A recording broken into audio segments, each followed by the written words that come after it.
बंगमुड़ा थानार जुराबंद गाँव में गोटे अत्यंत निंदनीय घटना घटी सेटा है गोटे आदिवासी झील गाधी करी आउथला तो गोटे अण आदिवासी पिला दिन दहड़ा से झील के जबरदस्ती करी करी ताके पिटा मरा करी टणा उटरा करी तले पकईदेला तारपरे ताके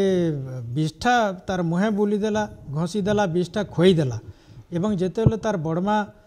रेस्क्यू लगिगला तार बड़मा के भी टोटी चिपीदेला तो सी अपराधी जी एड़े बड़ जघन्य अपराध करिछे वर्तमान गोटे मानव सभ्यता लगी सबुठारु बहुत बड़ निर्यातना नृशंस आचरण गोटे आदिवासी महिला तो आदिवासी युवती महिला आज असुरक्षित ई सरकार रे तेणु तुरंत सरकार इटा के गुरुतर सहित नौन इटा गोटे सेंसिटिव मैटर आदिवासी मानकर लगी जेहेतु इटा आदिवासी महिला एवं तुरंत अपराधी के गिरफ करिक दृष्टांतमूलक सजा दौन निहेले आदिवासी संप्रदायर लोक काली जेन आईन श्रृंखला परिस्थिति सृष्टि हेबा आईन मान्य आंदोलन करबे सेथि लगी ओडिशा सरकार दायी हेबे।